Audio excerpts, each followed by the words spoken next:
Welcome Lund loyalists to John Lund Unleashed. Those watching on YouTube, on the John Lund Unleashed and Bay Area Sports Collective channels. Viewers on X, Instagram, LinkedIn, and Facebook, and Lunders listening to the podcast on Apple and Spotify. John Lund Unleashed, brought to you by 𝐟𝐸𝐵L Sports Medicine.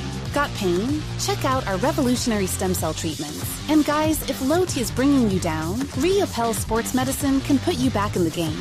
Now all juiced up and ready to go, here's John.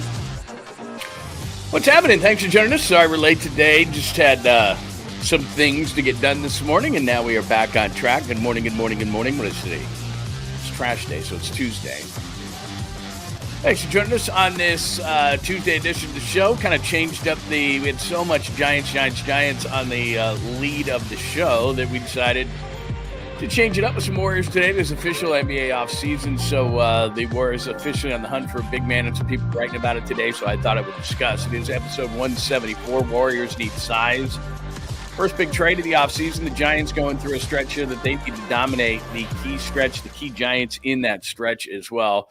F. John Fisher, you may be asking yourself why I don't talk more about it, because I just don't like the guy. And the great thing about this forum and stage that we have now with John Lund Unleashed is I don't have to talk about the stuff I don't want to talk about. And I don't want to give him any more than the stage that I need to. I'll mention it briefly today, but I just don't see the point to it. Plus, I would find nothing funnier than having Vegas fall on its face in terms of John Fisher, because I know lots of people in Vegas, and they don't even want the A's. So we're getting into that conversation today. George Kittle had some really interesting things to say about Brock Purdy as he's continuing to do his tour for Tight End University, which kicked off last night for a few days, which is pretty funny. And you had him up there and Travis Kelce. There's a lot of personality with the tight ends and a pretty cool thing that he has done. Random things happen throughout the show. If you're new around here, a couple of Caboose things today with Brad Pitt and Shane Gillis. By the way, are you watching Tires? It takes a minute to get into Tires, but it's a pretty funny show with Shane Gillis. So anyway, lots of stuff going on today, and we shall get to all of it here in episode 174. I'll do roll call in just a second, but welcome to everyone, old, new, or in between. John Lund Unleashed. All you got to do is subscribe to the channel. Thank you very much. If you would hit us with the like, that would be absolutely amazing, as well as keeping those alerts on because we send stuff throughout the day. So that's John Lund Unleashed. And for all things Unleashed, just go to johnlundunleashed.com. We've got archives of podcasts, shows, blogs, social media links, merch, all that kind of stuff at johnlundunleashed.com.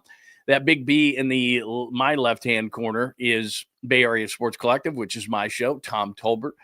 The fine Polymac Articles, which is Polymac and Creative Toning. I was just in there putting some things in, and they're going right after me early in the morning, about 11 o'clock Pacific time. So make sure you hit them up on a Tuesday for that. Amy G, Jeremy Affelt, Rod Brooks, just a lot of really cool shows, podcasts, and YouTube shows. So make sure that you check that out and make sure you're subscribed there. Good morning to those watching on Facebook, my personal page, John Lund or John Lund Unleashed. LinkedIn, you're supposed to be working, but I get it. And on X, where I am often at John Lund Radio. So if you've got questions, comments, or thoughts, you can hit them on X. I'm always on there. Or you can put them right underneath the show. Do remember, if you want your questions, comments, or thoughts on the show, all you got to do is donate a couple of bucks to the cause, which would be greatly appreciated, and they will get on the show right away. Super stickers, all those kind of things, it would be much appreciated. So thank you for that as well. Do want to, before we get out to the people this morning, and that is where what I'll do is I always do this. I do a roll call.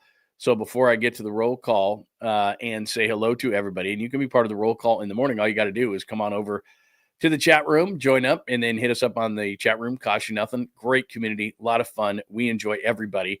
And so come on over if you want to, and I'll do roll call momentarily. But there is my good friend, Dr. Jeffrey 𝐟𝐸𝐵. He is the fine sponsor of the program right there in San Ramon. Click on that QR code right there. All it's going to do is take you to the website, and you're going to see all the great things that Dr. 𝐟𝐸𝐵 can do. I tell you all the time about my wife, Lainey. She is doing the stem cell, which Dr. 𝐟𝐸𝐵 was one of the first in California to do. She had shoulder issue. She had elbow or foot, all sorts of things going on. And she feels great now because of Dr. 𝐟𝐸𝐵. I told you that freezer we have in the garage, which we put all sorts of wraps and things like that she would use and lay on the couch, watch TV, whatever. Didn't have to do any of those things anymore. She's feeling absolutely great. I am using the low T procedure through Dr. 𝐟𝐸𝐵, quick blood test, and then every 4 months, quick procedure. Don't have to do it every week like I used to. I feel like myself. I feel better, more energetic, lose weight easier, just overall, generally yourself again. So those are just a couple of the things he does. But men, women, he makes you feel better, look better. Just click on that QR code right there and it'll take you to the website and you can see what I'm talking about. 𝐟𝐸HPELL, by the way, if you can't get to the QR code, �RILPELLE, Dr. Jeffrey 𝐟𝐸HPELL, right there in San Ramon. Definitely, if you're in the East Bay, no-brainer. If here's a bit of a drive, I'm telling you, it is 100% worth it. And the big thing is make sure that you tell Dr. 𝐟𝐸HPELL that I sent you over and he will treat you extra special. Not that he needs any incentive to treat you extra special, but he does. So 𝐟𝐸HPELL, �РILPELLE, Dr. Jeffrey 𝐟𝐸HPELL, fine sponsor of John Lund Unleashed. All right, let's see. Good morning to everybody on this Tuesday edition of the show. James, good morning to you, my friend. Dom, you're the best, man. Really appreciate Dom in here today. John Joseph, awesome to see you, my friend. John Harder, good to see you, my friend. Who else do we have today? Jake is here this morning. Very good to see you, Jake. Bright and early. I'm a little bit late. Catalina, not a show without Catalina. I know that. James A. Lund. What's going on, James A.? It's really good to see you, my friend. Good morning, good morning, good morning. What else do we got? The 1-420. Awesome. Perry. Hey there, John. Hey there, Perry. I don't know if I've seen Perry in a while, but it's great to see you, my friend. Who else do we have this morning? Lots of people in the room today. Francis, good morning to you, my friend. JJ Rada. If I didn't get you this morning, I will, but questions, comments, thoughts, hit them up in the chat room. And again, if you want to get something on the show, 100% guaranteed. Good morning, Tommy. Make sure that you hit me with a super, and we'll get those right up. All right, lots of things to discuss. I'm going to start with little Warriors today because we're doing so much Giants. I thought, you know what? It's off season. You can see right there, need a big man. There's a picture of Porzingis, Turner, Bobby Portis, Brook Lopez, Clint Capella, Jarrett Allen. There are others. But to compete in the Western Conference, and let me just throw something up for you in just a second, but to compete in the Western Conference, it's the number one agenda for the Warriors is size. One thing that's disconcerting, and doesn't mean it's not going to happen, but Mike Dunleavy was saying, don't expect this massive move. And, maybe we're spoiled because of what Buster Posey just pulled off in getting Rafael Devers. But we're a major market. Joe Lacob is making a lot of money. He obviously, to make a lot of money, he's going to cash in on the Warriors, much like the Lakers just did for $10 billion, and they don't even own their arena. So I could see the Warriors going, I don't know, 12, 14, 15 billion dollars. And he might want to do that before maybe Steph retires or something like that, because that's going to be the max money you're going to get when Steph is part of this organization. I don't think Joe Lacob and company are selling the team anytime soon, but that's my point here, is that they can make billions and billions. So they haven't cashed that in. So, I don't know what they're making. I don't know, but I just know it's a major market. They sell out every game. And when I hear the general manager say, well, just don't expect that big thing. Why not? Why not? Because, we all sit here and we say, oh, this little move here, that little move there. And then all of a sudden you see a Rafael Devers and you realize the power of the Bay Area, which is there's a lot of money here. There's a lot of people here. If you give us stars, we'll come out. They got this 2-year window now, and you look at what Houston just did, and you see Oklahoma City. Now they got the championship swag, and Houston's going to make a move. And the Western Conference is getting better, and even Cooper Flagg coming into Dallas, and they're going to have plenty of size, and that's going to be a problem. So, look, why not swing big for the fences? And I hate when executives try to calm things down a little bit, like don't expect too much. That just tells me that as much as you might not like the Dodgers or the Yankees or something like that, they don't temper expectations. They never do. They never say, don't expect something big from us. That's small to medium market thought process, and I hate it because we're not a small market. We're a major market. We got a ton of money around here. We'll spend said money, but give us a product that's worth going to. Give us a product, and, Warriors fans have done it for years and years and years. Even when they weren't good, they came out. So don't tell me as an executive, as the highest level of executive outside of the owner, temper your expectations. How come? Why? We don't do that here. We don't temper expectations in the Bay Area. We don't. That's not what we do. We look at other parts of the country and go, you can temper expectations. That's not what we do around here. There's a lot of money to be had around here. There's a lot of creative people, thought process. That's not what we do. So swing for the fences, and to me, the fences, I don't know. I'm looking at that list going, Porzingis, he's hurt a lot, or Miles Turner, or, Brook Lopez would be kind of a minimal guy. So would Clint Capella. Believe me, I expect them to sign somebody that's on that list. But why not just swing for the fences? Kind of what Buster Posey just did. Get a big time guy. and get involved in the conversations about somebody moving somebody. I mean, I like Porzingis. He's just hurt so much. But my point is that don't temper anything. And let me just throw this up on the stage. It's just kind of a part of the thought process here. Oklahoma City's got the championship swag now, and they're not going to get worse. They're going to get better. Their players aren't even in their prime yet. Houston Rockets just got Kevin Durant. They're not messing around. And basically, Jalen Green, who was terrible in the series against the Warriors, so he was a zero. So you're basically, and I don't care how old Durant is now, Durant for Jalen Green. That's kind of like when the Warriors got Durant instead of Harrison Barnes. That's a major, major upgrade in the short term. So they're up there. Cleveland, the Knicks, whatever, Indiana, they're on the East. The Lakers are way too high at 12-1. I think they need to trade LeBron, but whatever. Minnesota's too high at 12-1. I think they're going to make some moves in this offseason, maybe move Gobert. Boston just traded Jrue Holiday, which we'll get in a second, for Anthony Simons, which is a good trade for Boston long term. The Nuggets are in complete flux. I'd move San Antonio 20-1 up. They have the number 2 pick in the draft. If I were them, you don't need another great young player. And I'm not saying it's a one-player draft, but I think there's from Cooper Flag down to number 2, I think there's a drop there. And if I were San Antonio, I'd look to move that and get a veteran. But, hey, that's me, and I don't run them. And then you get down to the Warriors at 22-1. So what's that? How many teams ahead of the Warriors in the West? Just the West.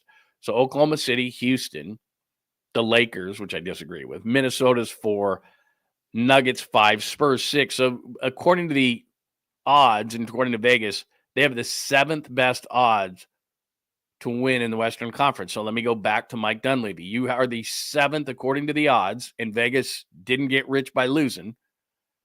Not that they're always right, but that's probably fairly accurate.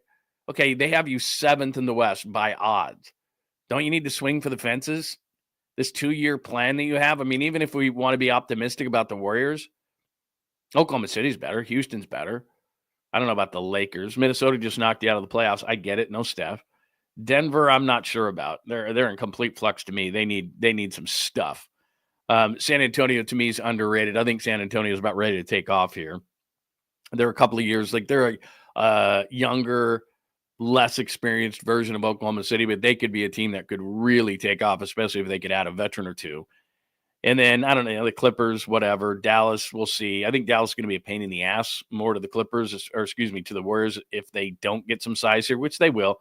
And then we go on down the thing there. So my point in putting these up is Vegas, at least right now, and we haven't even started the offseason. I mean, it's off-season, but not a lot of things have been done. Desmond Bane has been traded to Orlando. Jrue Holiday has been swapped for Simons. So the Blazers and the Celtics make a move.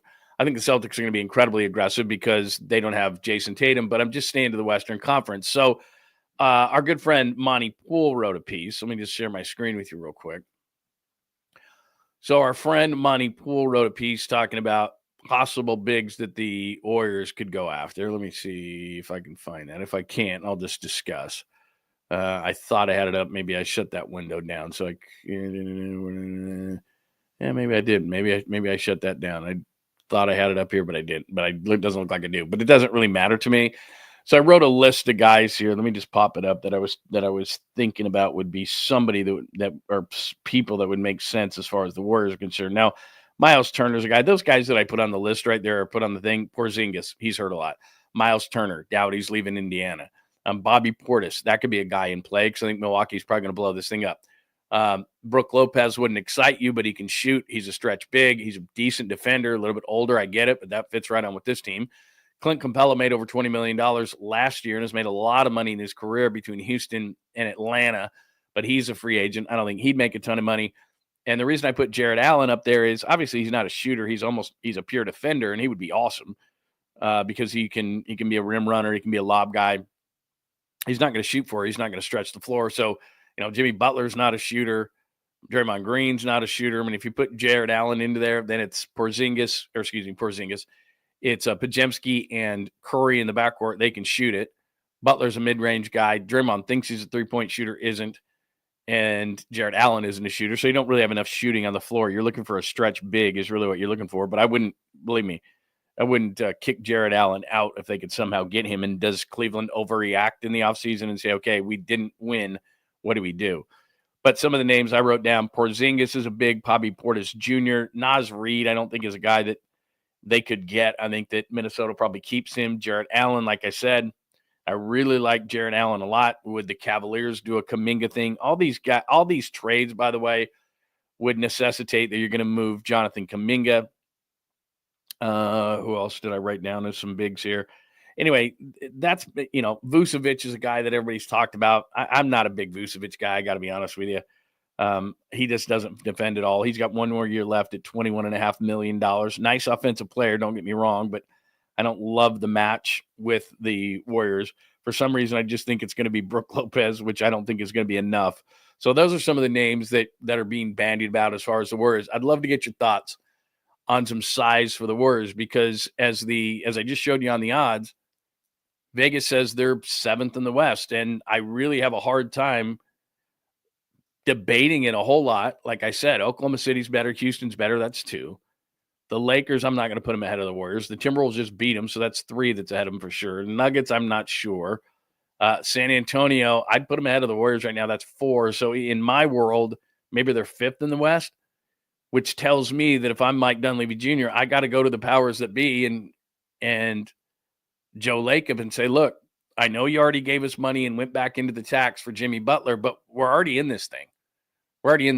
And I know you like Kuminga, but we got to get some size here. So whomever it is, I'm sure one of the guys that I've mentioned is going to be one of those guys. But all I'm saying is, and maybe I'm just caught up in the aftermath of a Rafael Devers, swing for the fences.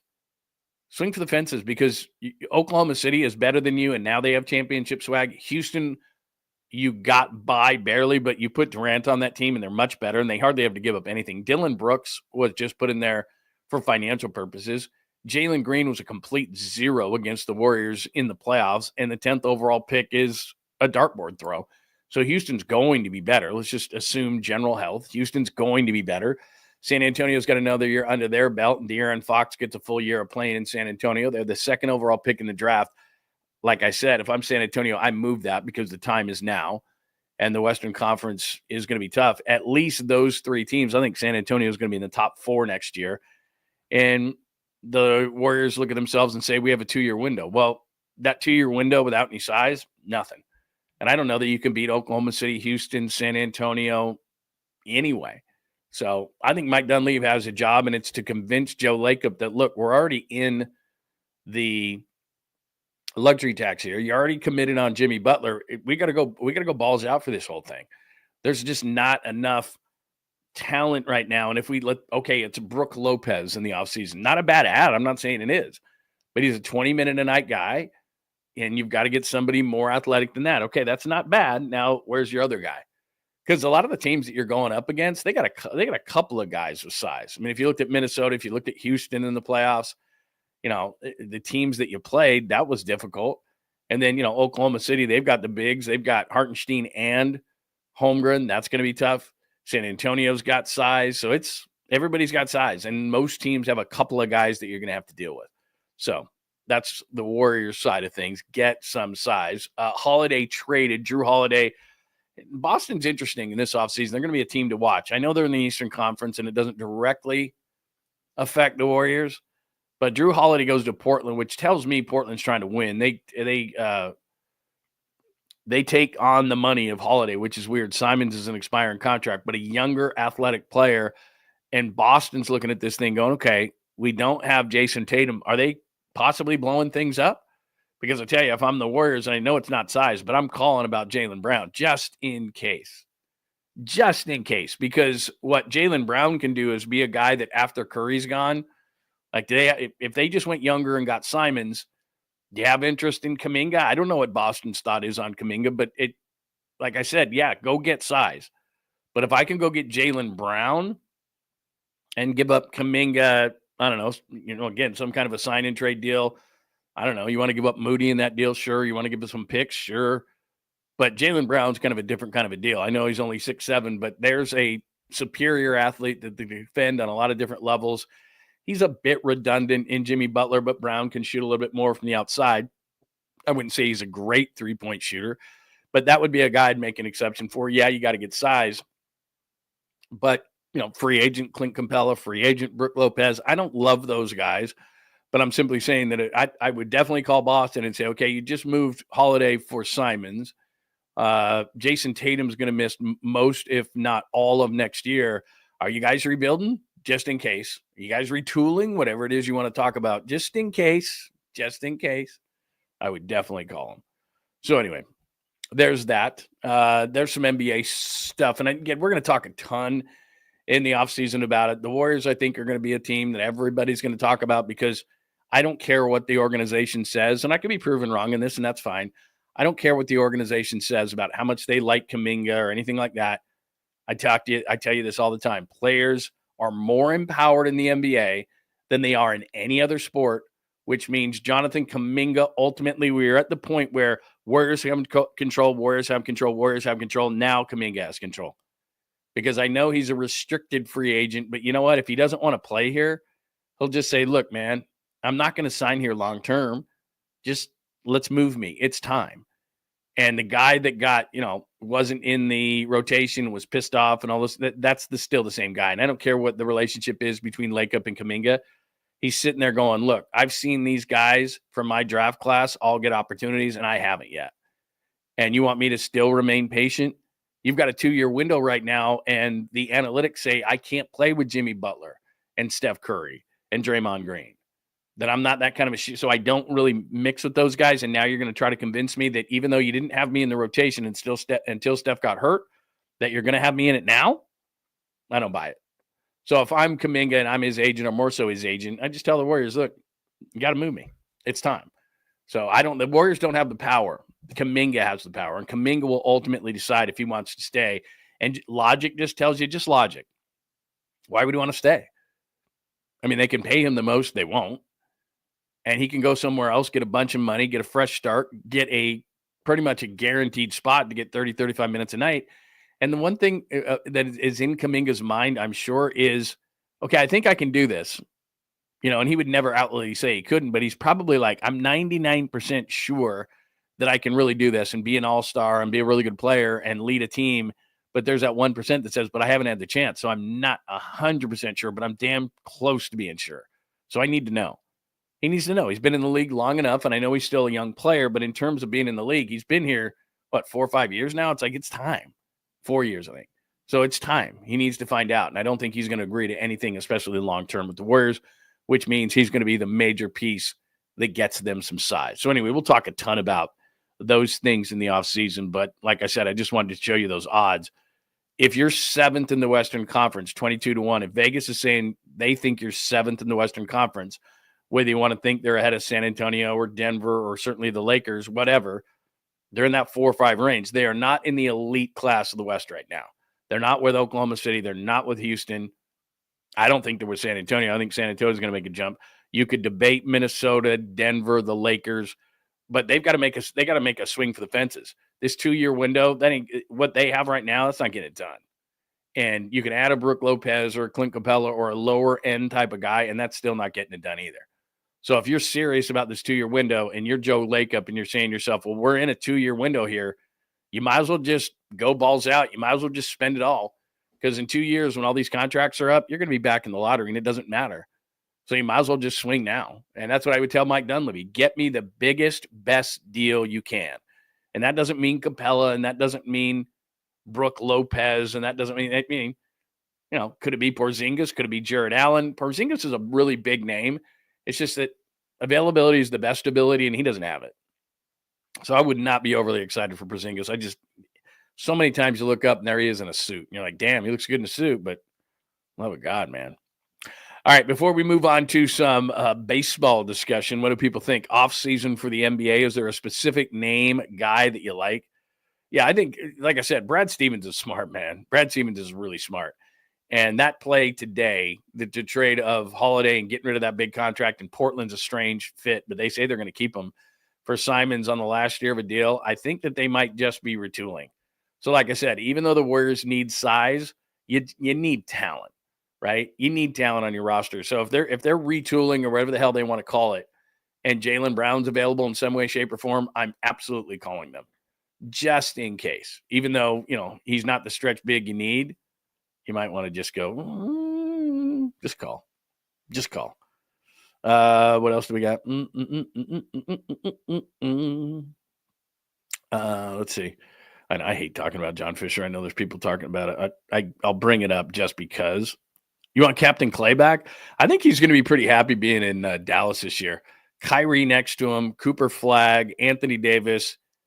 If he can shoot at all, he's going to be wide friggin' open like the old Warriors days. He's gonna like his role on that team, I think. Let's see. What else? Yeah, you say my coffee kicked in? Because, yeah, my coffee is definitely kicked in. Let's see what else. Okay. All right. Any more questions, comments, thoughts on the Warriors? Just hit me up right underneath here, or you can send me a super. All right. As far as the Giants are concerned, this stretch, and I showed you a little bit of this yesterday, but let me just let me make sure. Okay. That's good.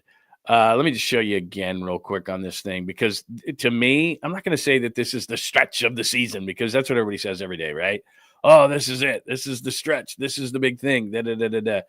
And my whole thing is they're all key stretches, but this is one we could look back on and go, man, they really differentiated themselves. 3 against the Marlins. Verlander is a huge start tonight. Dude has got to get on it. Webb is Webb. Same thing. 3rd start here. Birdsong and Verlander are massive starts. Birdsong has got to get it going. I'm the one who's sitting there. By the way, they got a guy named Junk. Birdsong to me is, I've been preaching. You got to take care of the fish. Come on. And then Landon Roop. The Sox suck. Come on. Ray, it's not that he's been bad in June. It's just he was so good in May. Got to get him back on it. So, again, that's your rotation. But Verlander tonight is a huge start to me. He's got I gave you these stats last week. He's 5-10. Something like that, 5-10 with an ERA over 5 in his last 28 starts, with a WHIP over 1.4. Like, he's not getting it done. And he's 42 years old, and it's a great name and everything like that, but he's got to start being more consistent. Logan Webb's Logan Webb. Birdsong, I think there's a lot of pressure. Roop, that's a terrible White Sox team. Ray, get back to the May. Ray, those are the next number of starts. But if you look at those teams, Miami, the White Sox, Arizona is reeling. In fact, I was looking at, we're starting to get into trade deadline talk because it's about a month away. And of the top, I think ESPN did this morning, of the top like 50 trade candidates, I think like 7 or 8 were Diamondbacks, because they're basically saying they're out of it. Now, do the Diamondbacks think that? Probably not. But there's a number of guys on that team that could be moved to reinforce their minor leagues, and who's to say that they won't? But there's a number of guys on that team having pretty good years, but they're just collectively, they've had too many injuries, and obviously the Corbin Burns thing happens. So you've got Miami, who stinks, the White Sox, who stink, Arizona, who's reeling, the A's, who stink. So right here, because then it gets really, really tough after that. But like I said, 3, 6, 10, next 13 games. And I said this yesterday, 10-3, 11-2, something in that range. I mean, these are the type of stretches where you had a day off. Bob Melvin sits down and says, boys, we won't say this publicly, but the Marlins and the White Sox and the Diamondbacks and the A's, we got to dominate this stretch. Absolutely, positively play tight baseball, play amazing, 10-3, 11-2. Let's get a winning streak going, because then, hello, everybody, Philly followed by the Dodgers. Not messing around. So you got to play some great baseball going into this. And I'm not ready to give the division to the Dodgers. Buster Posey, by getting Devers, told you, we're not giving anything away. We're going to be incredibly aggressive. And they got the Dodgers' attention. So Philly's good. LA's good. You got some teams after that. I think there's one more series, then they play the Mets. So they've got some really tough games. So you've got to dominate this stretch right here against some bad baseball teams. And it can. I mean, a 13-game stretch, it's a long season, 162 games, but that's almost 10% of your schedule right there. You've got to dominate those bad teams. That's bottom line. That's what it comes down to for the Giants. So that's what they've got coming up here in the next little while. And like I said, I think today's stretch of games where you're looking at a guy like Verlander, he could be the key. And I wrote down, I know I hate these kind of things, like your 5 guys, but I just scribbled this down. Verlander, to me, if I had 5 guys to say, these are the guys who are going to determine what's happening. Verlander, to me, Casey Schmidt, because I think what's going to happen is Chapman's going to come back. This is kind of like what happened at first base. And they don't have a lot of time, but what's going to happen here is Chapman's going to come back to third. They're going to move Schmidt if he keeps it going to second. I told you they were going to move. They learned their lesson. I told you they were going to move Fitzgerald down to the minors and just say, okay, let's fix this. You're better than this. Let's have somebody else look at the swing. Let's get you out of the spotlight. Let's chill out in Sacramento for a minute, and we'll bring you back. But what they really like to do, Chapman at third, Schmidt at second, super U guy Fitzgerald. I think that's his role in the major leagues. He can play short. He can play second. He can play center. He can give guys a blow. He's a good athlete. So rather than, okay, you're our second baseman, rain or shine, let's make you a super U guy. And I think that was always his role. We talked about it a lot last year on KNBR, super U, super U, super U. I like that. So if Schmidt can continue what he's doing, and look, over his last 12 games, I gave you the numbers yesterday. He's hitting like 412 with an LPS over 1,200. Like, that's not going to happen. I know that. But Casey Schmidt, given his power, athleticism, defensive abilities, the guy hits 240, 250, like a 20 home run guy. Casey Schmidt can do those things. If he can't, this is, like I said, kind of like first base. Okay, you go internally as long as you can. All right, Chapman comes back. You've got Fitzgerald down right now, second base. Like, I'm going to vomit when Koss is in the lineup tonight. That's probably what it's going to be. And then Casey Schmidt's going to play second base for a minute. If he can't handle it, then they got to go outside of the organization. Because even with the bat of Devers, and I love Devers, it's not enough. They still need more on the offensive side. So there you go. That's as far as the key Giants. So I got Verlander, I got Schmidt. Who else did I scribble? Oh, Devers, obviously. Devers has got to be awesome. I mean, there's no other way to put it. They made a trade for one of the best hitters in baseball, and some guys acclimate very quickly, and you go, wow, that's a great trade. And others, maybe it takes them a year, and you and I talk about this all the time. It's not easy to go across the country, get in a new place to live, get acclimated, all those kind of things. And we think, they just play baseball. They don't. They're real human beings, and sometimes it takes a minute. Where do I eat? Where do I go? What do I, all those kind of things, and they go into your head. We all do that. I've moved a million times in my life, and I've told my wife this before. It takes about a year. She's California her whole life. I lived in Southern California, and I moved all around for my career. And it takes you about a year until you feel, when you move, that you feel like that's where you live. It just does. It takes about a year. You got to go through everything and every holiday and every season and it's like, okay, this is where I live. And so, you're at the plate and you got to focus in on that pitcher, but it takes a minute. So even though Rafael Devers is an amazing hitter and he'll hit to the mean what he normally does eventually, but what is he going to do in the short term? Is he going to be as good as what he's been in the past? We'll see. But it's a massive swing. He's under a long-term contract. He's going to be that player at some point, but adjusting to the ballpark, he keeps saying, I don't need to adjust. You do need to adjust. It's a different ballpark. He knows that. He adjusted his swing for Fenway Park. That's why he goes oppo so well. He's like, I'm going to whack a bunch of doubles off the Green Monster. Okay, what do you need to adjust now? He's telling the media he doesn't, but he does. So what kind of things are going to happen? And it takes a guy a minute, ask Willy Adames, to adjust to this ballpark. It just does. It can get in your head, whatever the case may be. You get robbed a couple of times. You get triple alleyed a couple of times. It gets in your head. I think it's going to take Adames a minute. So Verlander, Schmidt, Devers, Adames, he's got to start hitting like the back of his baseball card. I know every once in a while he does, and then we get enthused, but he's still hitting like 206. And I know batting average isn't what it was, but, 230, 240 with, those 20 home runs, 25 home runs, that'd be good. And then the last guy I have down is Birdsong. And I think Birdsong's just massive. Like tonight, tomorrow night, I guess it's the 3-game stretch. It goes Verlander tonight, then Webb, then Birdsong. I said I've said this over and over and over again. You can't waste this pitching. It's so good. And then Buster goes out and gets Devers. Now they've got to hold up their end of the deal. The starting pitching has got to be great. And they've got 2 great starters so far this year in Webb and in Ray. But then it's like Roop a lot of the times is good, sometimes not. Birdsong a lot of the times is good, sometimes not. Verlander's been all over the board, mostly not good. So they lost their depth. We've talked about that in the Red Sox trade.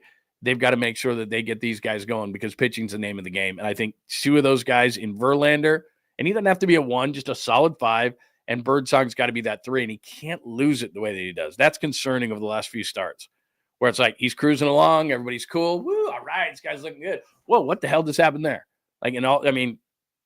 Just his last few starts, that's what it's been. Like, it doesn't slowly come off the rails. It flies off the rails for Birdsong. So that's just got to be better. So those are your key Giants on the chalkboard today. F. John Fisher, we'll get to that in a second. If anybody's got any thoughts, questions, comments on Giants, we'll move off that, and I'll do Fisher, but ever so quickly because I don't want to lose everybody. Rafi's Fenway approach will work super well at Oracle. He shouldn't change much. Yeah, that home run was awesome, man. I mean, it just shows.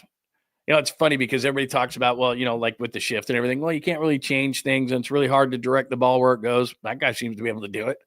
I mean, he came in and goes, okay, I'm gonna tailor my swing to the Green Monster. And somebody asked him, I think it was one of the dugout sessions. It wasn't during his regular press conference. Somebody asked him about how he lets the ball travel so far, and they're like, you're going to have to change that. And he's like, no. And then the very next day, he hits an Oppa home run like that. I mean, the dude is seriously, he's a wizard with the bat. People can, what did he do to get out of Boston, this, that, the other? We don't need to go back down that road. I just know this. Dude's a wizard with the bat. I mean, just unbelievable. He's very good. As far as, let me hit this real quick. You probably saw this yesterday, and I didn't put it on there. So Baseball America says, Marco Luciano starting to play the raw power, blah, blah, blah, 70 grade power. Best contact in the air, his metrics are up, blah, blah, blah. I like metrics. I like things like that. Fine. Then trade him. Like if the metrics are up, Buster Posey should send that graphic to everybody in Major League Baseball and say, do you want a 23-year-old DH? Because he's still got a metal glove. He's still got a frying pan for a glove. So, yeah, look at that. Well, look at what Baseball America says about Marco Luciano, and then quickly trade him. It's like stocks, high, low. Apparently, Baseball America's high on Marco Luciano. Trade him as fast as you possibly can, please, if you would. If not sooner, maybe a second baseman, please. John Fisher, you see this right here, future home plate. I've been down there. I've seen that gap and everything right there. We'll see. I still don't believe it. I don't know why in the back of my mind I don't. I don't want to give this too much press, to be completely honest with you. That yesterday and watching the video, I did this not because I wanted to, but because I felt I had to. And I say this all the time. What's great about it is, and really I had this attitude on KNBR and 95.7 The Game as well when I did shows there, which was, if I'm not passionate about something, I'm not going to talk about it. I hate John Fisher. I think he's a jackass. I think he's screwed the people of Oakland. I know it's a two-way street. It made me vomit yesterday to hear Rob Manfred say what a great guy that he was, and all. He's a good guy and he's misunderstood and all this kind of stuff. I think Towney was doing an interview. Who's Towney doing an interview with? Somebody saying the same thing. Oh, they're just very misunderstood. But no, they're not. No, they're not. And I've talked to so many people down in Las Vegas. I have a lot of connections in Las Vegas, people who have the pulse of the sports scene in Vegas. They wanted the Raiders. They love the Golden Knights down there. I was down there during the playoffs. I mean, I'm looking for, NBA playoff games. Everything's Knights, and they won't change the channel. Like, there's a special connection there because of what happened, of course, during their first year in the shooting Mandalay Bay. And they are Vegas's team, truly. The Aces, even the WNBA team, are very much a Vegas team. People don't want the A's. People know that John Fisher is not a good guy. And so this dog and pony show that they put together yesterday of everybody smiling and everything, there's still finances to be done. And if somebody can screw it up, it's going to be John Fisher. So we'll see. Not that they're coming back to Oakland, not that they're necessarily coming back to California. It just, the whole thing makes me want to puke. It's nothing against Vegas. It's just that you had a team in the Bay Area that you could have done more for. You could have done, I mean, we don't need to go down this. This has been going on years and years and years and years. And then to reward him basically, and for the other owners to say, well, we want to have our ability to move if we're not getting taken care of. And so this guy lucks into Vegas potentially, but it's not done. And the mayor of Las Vegas was talking about it yesterday. The finances aren't done. So look, he'll find a way to screw it up. Just because a golden shovel is in the ground does not mean that everything is done. So we'll see. We'll see what happens on it. I'm just not a fan of his. Therefore, if you're looking for me to talk a ton about what's going on with the A's, I worked for 95.7 The Game when 95.7 The Game first started, and we hated it because Pop and I did a midday show then from noon to 3, and the A's cost me many times bonuses because they throw everything together. So between noon and 3, if they were playing a lot of day baseball games in certain months, it would hurt because they didn't get any ratings. And then people would be like, oh, well, you're the flagship of the A's. You should be talking about the A's. I'm like, I talk about things that get ratings. The A's don't get ratings. I don't have to talk about the A's. We run the games. That's all we're contracted to do. We're not contracted to talk about the A's just because they're on our air. So A's fans would get pissed off at me because it was like, I'm not talking about the A's. They don't help me.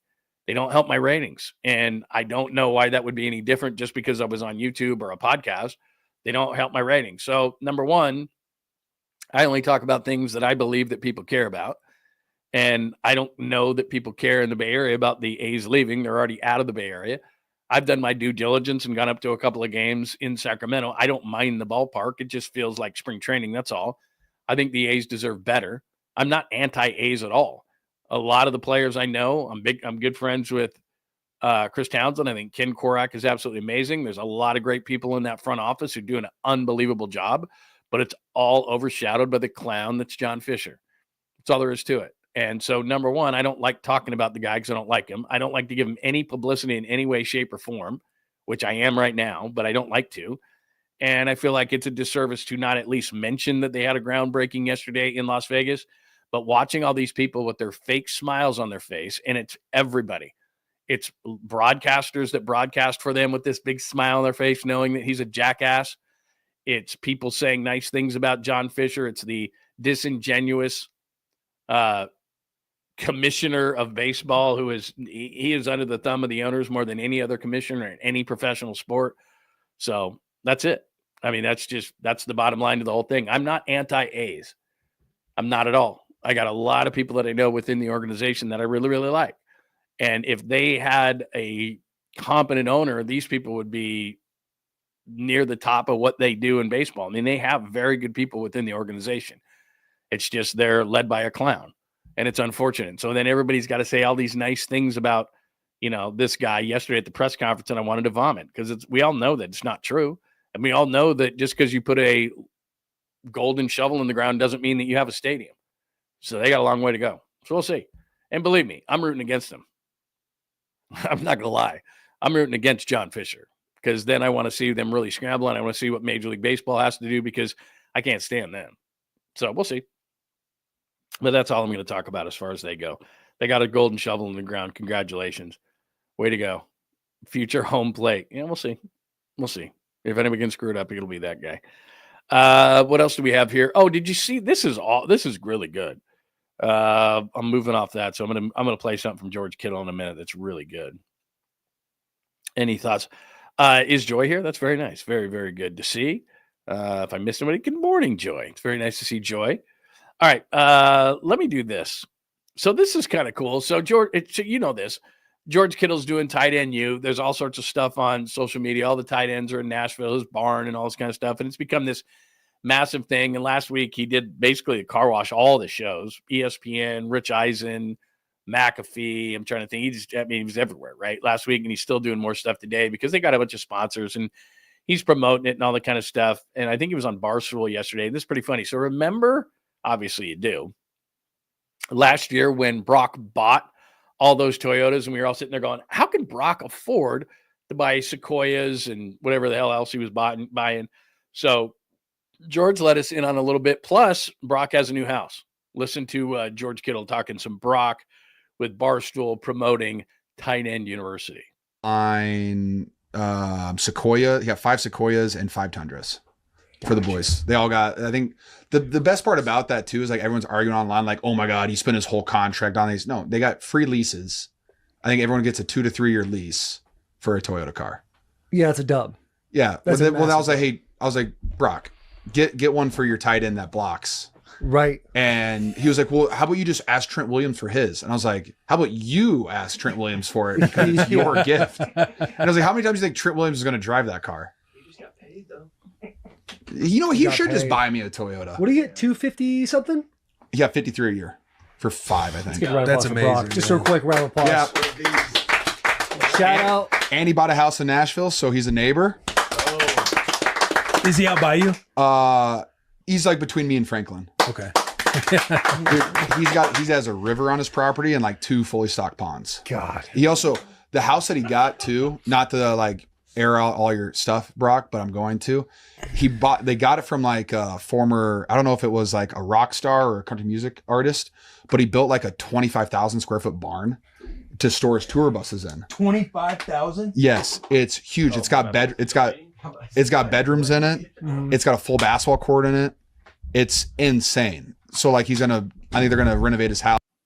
Okay, there's a couple of things here that we got to talk about. So first of all, he didn't buy those Toyotas. Everybody thought they did. He's a spokesman for Toyota. So what essentially they did was, as Kittle said, they gave him 2-year leases, which that means you don't have to buy a car. But there's a big difference between Brock Purdy buying $85,000 SUVs and trucks for his offensive lineman and a 2-year lease. Just saying. Like, he didn't give him $85,000 vehicles. He said, here's a free 2-year lease. So let's just say, for the sake of conversation, it's $500 a month, $6,000 a year, $12,000. So he gave him $12,000. So the difference between $12,000 and $85,000 is a lot. I'm not calling Brock Purdy cheap. I'm just saying, like, now, that was then. And he's a spokesman. So they were free. They were leases. They'll resell those. But there's a big difference between an $85,000 truck that you gave someone and a $12,000 lease over a couple of years. First of all, that's one. Now, this year, he can afford it. So maybe next year he'll really buy them, but he didn't. So there's that. And he should have given one to George Kittle and his blocking tight ends, but whatever. And as somebody is pointing out, Trent Williams probably couldn't even fit in those things. Trent Williams has an all-electric gold Rolls. He has, like, he didn't even touch that Toyota. Like, I don't even, he probably didn't even drive it out of the parking lot. It's probably just still sitting right there, Trent Williams. So, yeah. So you could have taken Trent Williams, and you probably could have had it, and Trent wouldn't have cared. But anyway, the bigger part to me was, so then Brock, first thing about, remember when they were asking him at his press conference, what are you going to buy? And he's like, well, I kind of want to buy a fishing boat. And I don't know if my wife will let me. It's like, what do you mean? What? Your wife won't let you. But he bought a house in Nashville down the street from Kittle. And, you know, you look at Brock and you think, okay, he's from the Kohl's catalog. He's going to buy something conservative, all that kind of stuff. He buys either, as Kittle said, a former rock star's house or country music that's got a 25,000 square foot barn for tour buses. Like, what do you need that for? I'm just thinking to yourself. So anyway, he's going to make that, probably he's going to copy Kittle, and he's going to have, you know, he's going to put all this, you know, a workout thing in there, probably make this big thing. But, you know, I'm pretty happy with this little studio I have. I don't know, this thing's maybe a couple hundred square feet. I'm pretty excited about it, because when things aren't going so great in the house, this is detached from the house. It's, you know, it's right there. It's next to it. But I'm detached. I could lock the door. I got TV in here. I got pretty much everything I need to live in here. And so I'm pretty good, and I'm excited about it. It's a couple hundred square feet. He's got 25,000 square feet. It's massive because you can put tour buses in it, and he's going to customize it and make it, like, out on his own. I mean, that's pretty good. Like, okay, him and his wife aren't getting along, fine. They're going to have kids, fine. He's going to have 25,000 square feet to where he's going to customize it and got all the money in the world. That's going to be amazing. Want to see that. And you know he's going to top Kittle's barn, whatever, you know, we've seen inside of Kittle's barn and everything like that, where they have tight end you, and he's got a football field. So he'll have a football field probably in there. He'll have you know, whatever. He'll have, you know, place to watch tape, all that kind of, like, that thing's going to be sick. I can't wait to see it. So it's not like Brock is totally conservative. Like, you'd think, oh, he's just going to buy this nice conservative house. No way. He's down the street. He said he's got a river and all this kind of stuff going through this whole thing. It sounds like a pretty amazing house. I need to see it. It needs to be on Cribs or something. Like, can we get Brock on Cribs? You see Jimmy Butler's crib, by the way, the one in Southern California? Nice place. But yeah, I want to see his, when he gets that tour bus garage or whatever, or barn, you know, done to his specs, totally redo that whole thing like Kittle said he's going to do. I want to see that. I want to see that. Plus, does Brock then go to tight end you and throw to these guys? Because I know, like, they bring in quarterbacks. I mean, he's right down the street. He owes Kittle. Didn't give him a car. So anyway, there you go. Yeah, I mean, could you imagine what his shed's going to look like? I mean, Woody's got a shed, and it's sweet. But my God, man, that thing is going to be unbelievable. So anyway, yeah, he's just airing his laundry. He's like, I'm not going to air his laundry, but yeah, I'm kind of going to air his laundry. Hi, Brock. Good to see you, my friend. So there you go. That's Kittle. Random stuff. We haven't really gone random too much today. What's going on with that? Anybody have any questions, comments, thoughts where we can go random? Any shows you're watching? Any things that are going on in your life? Anything like that? Let's see. Hey, what's going on there? I agree with you 100%. Tuna Balm, very nice. MLB blocked A's from the South Bay for decades. Oakland's a pop the wood. A's players deserve better. 100% they do. And they've got a nice young team, except for pitching. But they've got a lot of nice position players. I like their team. I think, like you said, I agree with you 100%. They deserve better. They've deserved better for years and years and years, not just with this ownership group. with for many years. They've deserved better. But like I said, I'm not ready to say that they're going to be in Las Vegas. We'll see. Them putting a gold shovel in the ground without the financing and those kind of things. We'll see. We'll see how that goes. The Sweet Clean, and I'll play a caboose pistol open, even though these aren't traditional. This is not a traditional caboose, as you would say today, but it is something we can discuss as caboose. John Lund Unleashed presents the caboose pistol. Wedged in the crack of her buttocks. Somehow, someway, Lundo thinks this is the best way to leave a final impression on you for the day. The old caboose pistol, everybody has one. Did you say caboose? I know some woman who could hide a machine gun in there. Yeah. Leave me out of this, you weirdo. Here's John. These are weirdo things. First and foremost, I'm not a huge fan of the ESPYs. When I worked for ESPN, I did the red carpet. I probably told you that, the red carpet for the ESPYs, and did interviews and stuff. And I would skip over a lot of the athletes. Like whatever, I talk to athletes all the time, and I would talk to either wives or models or something like that. That was pretty fun because I actually had to stop. And sometimes it was like, what am I going to say to this beautiful model right here? And I was like, beep, beep, beep, beep, beep, beep. Got tongue tied a little bit with them, but athletes, whatever. But speaking of the ESPYs, Shane Gillis, who right now is probably the hottest comic in all of America, Shane Gillis. And I do like, my wife and I watch Tires, a very politically incorrect show, but very funny.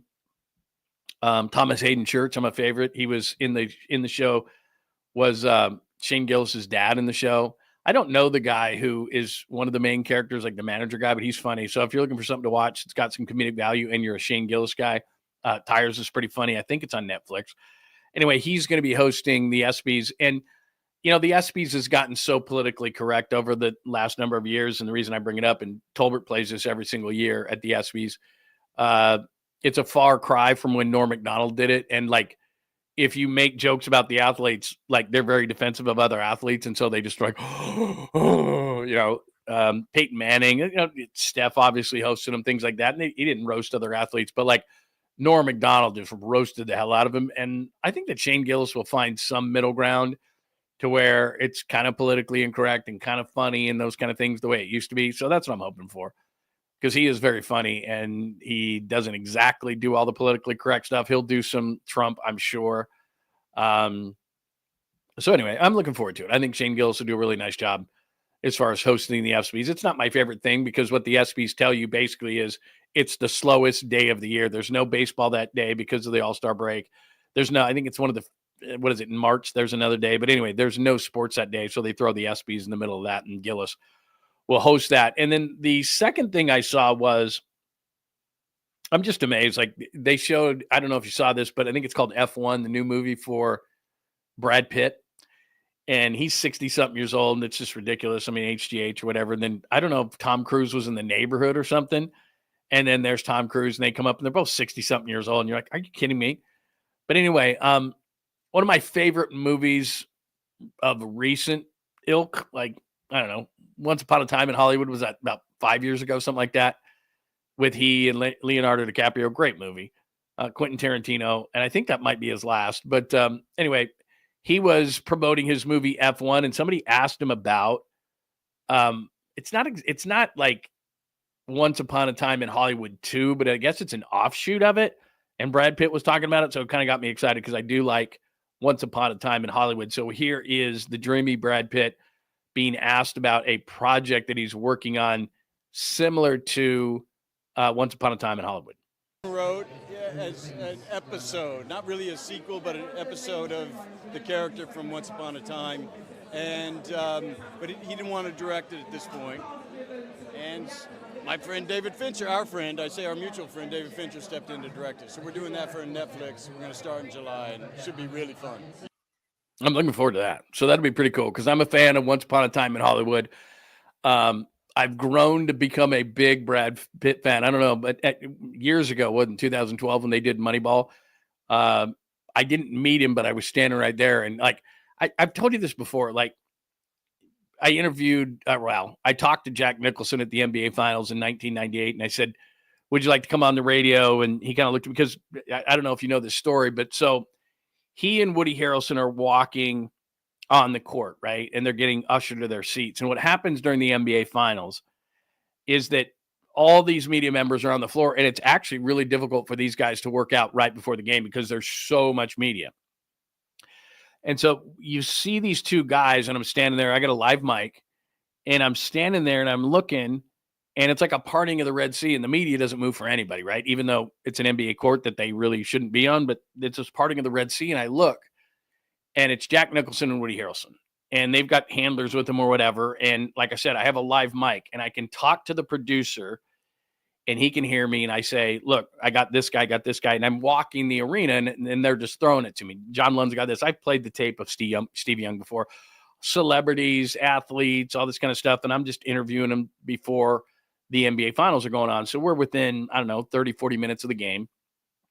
And Jack Nicholson, it's like he's my favorite actor of all time. And I'm like, I got to go talk to Jack Nicholson. And so I walk up, and he's sitting in one of the seats in the front, and there's a handler right next to him. I said, well, I'm John Lund, Utah Jazz Radio Network, whatever. You think I could talk to Jack Nicholson for a second, put him on the air and say hello to him? I know he's a big NBA fan. And he said, well, ask him yourself. Kind of looks at me like, why are you asking me?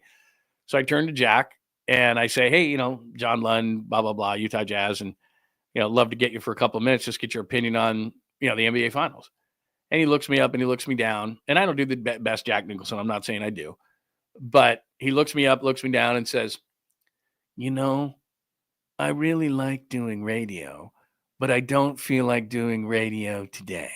And I had my hand out, and I'll give him this. He shook my hand, and then kind of was in one of those moments where I was like, oh, yeah, I got to pull my hand away. I'm not intimidated by athletes. I've talked to most high-profile professional athletes in my life. Not that I don't respect them, but a lot of them, especially when it comes to the NBA, won the genetic lottery. But in terms of, like, I just told you, I did the red carpet at the ESPYs, and it's like some of these women are so beautiful, some of these models, that you're just like, you almost freeze, right? I never do that with athletes, but with like Jack Nicholson in that moment, or like standing there, like I said, when they had the premiere for Moneyball or something, you're looking at Brad Pitt, like these, I don't know, actors are different to me. Actors, actresses, models, things like that, versus like athletes, where it's because I've done it so much in my life, it really doesn't like do anything. But man, it's like Nicholson was that was so cool. And he's like pulling his hand away from me, like, is this guy gonna let go of my hand? And finally I did. It was good. Good time had by all. No, he did. He blew me off. That's exactly the way to put it. Jack knows how to blow you off with class. He did. And he did it in a way that, like you said, he's kind of looking at me like, I don't want to talk to you. But he just, he did it in a nice enough way. Because a lot of guys would just, if you said something to him, a lot of these guys, as big as Jack is and was, Jack would kind of look at you and just kind of look away. Because I've had that happen to me too, where it's like, I just said something to you. You're not going to acknowledge that? Like, they're like, no, I don't even have to talk to you. Who are you? And so it was nice. He was just like, I don't feel like doing radio today. And I was like, dude, that's fine. And then they were like, did you get him? And I'm like, I'm like, no, but I just talked to him. And it was awesome. I'm like, well, if you didn't get him on the air, then who cares? We don't give you any credit at all. No, I didn't give him a dead fish handshake at all. I gave him the firmest handshake. Different one. I gave him the firmest handshake in history. And he was literally going, could you give me my hand back, please? Could you give me my hand back? Yeah, it was great. He's the best. All right. What else do we have today? Did I miss anything today? Episode 174, John Lund Unleashed. Thanks for joining us on this Tuesday edition of the program. Warrior size, that's going to be a thing. As you see right there, the cover of the show today, need a big man. You see Porzingis down there, Miles Turner, Bobby Portis, Brooke Lopez, Clint Capella, Jared Allen. Is it going to be somebody like that, somebody else? I'm just saying, hey, Mike Dunleavy, don't tell us to temper expectations. Swing for the fences. OKC is better than you. Houston is better than you. San Antonio probably is. We'll see about the Lakers. We'll see about the Nuggets. Vegas has you 7th in the Western Conference. You got to swing for the fences. You got that 2-year window, and right now, they're not anywhere close unless there's a bunch of injuries in the West, in the Western Conference. Jrue Holiday, one of the first big trades, and Bane going to Orlando, so we're in it. A giant stretch, I told you. Bad teams, Miami, the White Sox, teams like that. Arizona's coming up. You got to dominate because then you got the Phillies, the Dodgers, the Mets coming after that. F. John Fisher. I know there's a lot going on in the desert. We'll see. You know, it's not golden shovels that impress me. Let's see when that thing gets opened for real. Still a long way to go. George Kittle exposes Brock Purdy. Said he didn't buy those Sequoias and stuff. Those are 2-year leases. There's a big difference between $85,000 and 12. And then he tells us how great Brock's house is in Nashville. Random things throughout. Caboose pistol. I just kind of took a liberty with that with Brad Pitt and Shane Gillis. Shane Gillis is going to do ESPYs, which is the slowest sports day of the year. I think that is it for now. Wait till they get a load of me. That's a good one. Anything else? Anything else today on a Tuesday edition of the program? Please make sure you're subscribed to John Lund Unleashed. Keep those alerts on. Good morning, Mark. Keep those alerts on because we will have more stuff out for you today. I got a few things that we did not get to yesterday, so we'll send some new stuff out. Bay Area Sports Collective, make sure that you are subscribed there. Any questions, comments, thoughts, put them right underneath the show here. We'll get it out on a podcast, Apple, Spotify, wherever you get your favorite podcast here shortly. Thanks for joining us on X today at John Lund Radio. If you got any comments, I am always on X quite often. So hit me up there. Thanks for watching on LinkedIn, Facebook, and Instagram today as well. Very nice to talk to everybody on a Tuesday edition of the program. I do know that Polymax Particles will be coming up shortly at 11 o'clock, so I'll give you a little bit of a break before then. Tolbert was on yesterday, and I know I talked to Tom the other day. He's doing a few days a week, so I don't know that we'll see Tommy today. Rod Brooks, remember Quality Hang on Bay Area Sports Collective. Amy G and Jeremy Affelt as well. So make sure you're subscribed there again. Hello, Humboldt Fats. It's good to see you. Christian, did I say good morning to you, my friend? Anybody else I missed today in roll call? I think we are good there. All right. If you got any questions, comments, thoughts, again, make sure that you hit me underneath the show or on John Lund Unleashed. And please make sure you're subscribed on John Lund Unleashed. Keep those alerts on. And please give us a like before you get out of here today. Everybody else have a great Tuesday. Wonderful talking to you today. We'll see you later today and tomorrow at 9 a.m. Pacific. Have a great Tuesday. Thanks for hanging out with John Lund Unleashed. We'll try to be better next time, though I wouldn't hold my breath. Please like and subscribe on the John Lund Unleashed Pod YouTube channel. Watch live shows weekdays at 8 a.m. on YouTube, Instagram, and X. And make sure to have your alerts on for shows throughout the day or night. All things Lund can be found at johnlundunleashed.com. johnlundunleashed.com. Goodbye!